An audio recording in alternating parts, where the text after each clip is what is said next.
Hey everyone, and welcome. Today, we're going to talk about a really powerful way to reframe what it's like to live with fibromyalgia.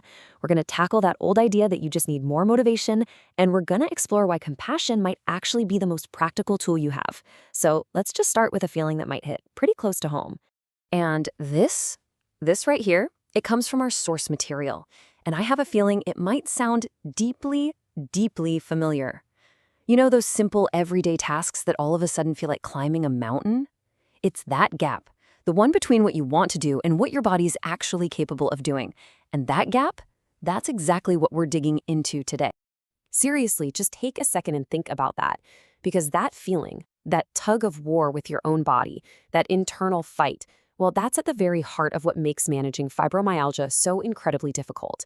And it's exactly why the advice you always hear to just push harder almost never works. All right, so let's just dive right in.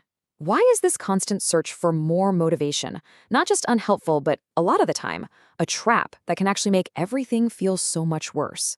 Okay, look at this. The contrast here is just stark, isn't it?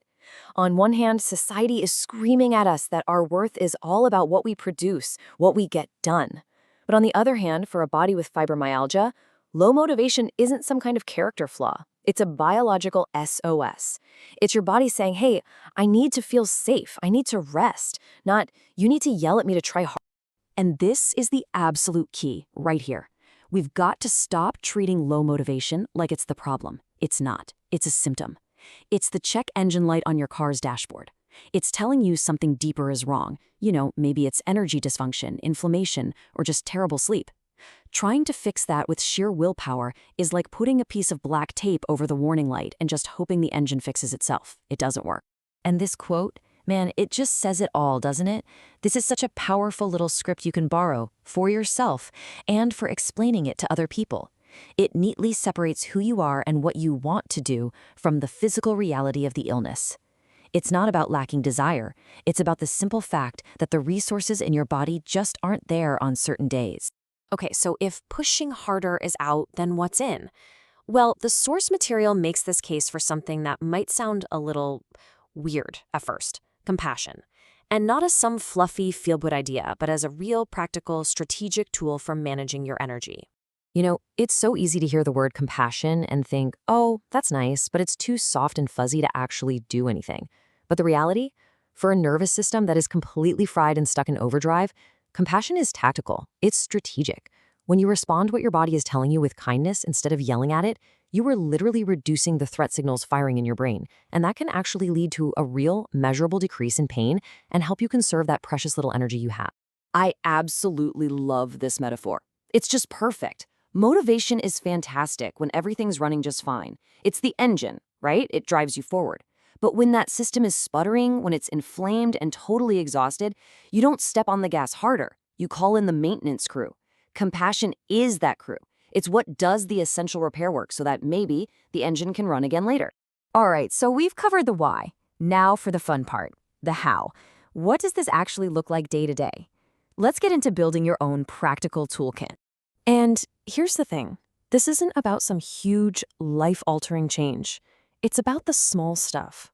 It's about shifting away from those huge, overwhelming goals and towards gentle, real steps that actually support your body instead of constantly fighting against it. Look at these. The whole point here is that they're super low effort, but they can have a massive impact. And the why column is so important. That 1 minute of belly breathing, that's not just relaxing. You are actively telling your body's fight or flight system to stand down. That 20-40 timer, working for 20 minutes, resting for 40, that might sound crazy, but it's a radical act of self-care that stops that boom and bust cycle right in its tracks.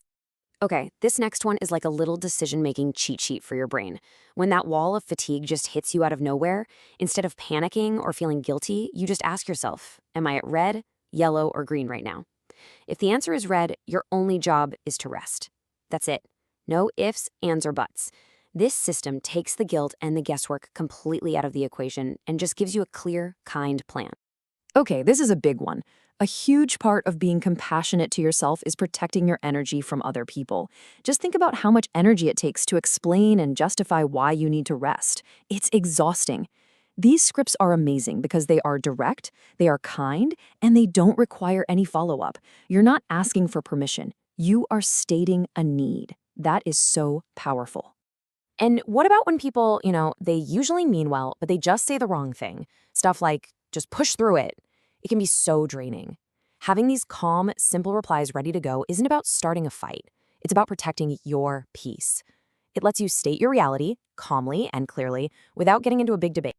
So, when we pull all of this together, what are we really talking about? Well, it's a fundamental shift in your entire approach. It's about putting down the weapons in that war you've been fighting against your own body and instead becoming its most strategic and its kindest ally. Seriously, just let that one sink in for a minute. The pressure isn't on you to magically create more willpower from nothing. The real goal is to build a little world around you with your own actions, your boundaries, your self-talk that actually acknowledges the incredible, invisible job your body is doing just to get through the day. And that's really the most important thing I want to leave you with. Progress isn't always about checking things off a to-do list. Sometimes progress is choosing to rest. It's using a warm compress. It's saying no. Every single time you choose one of those small, compassionate acts, you are moving forward. You're not failing. You're navigating. And that, right there, is a victory.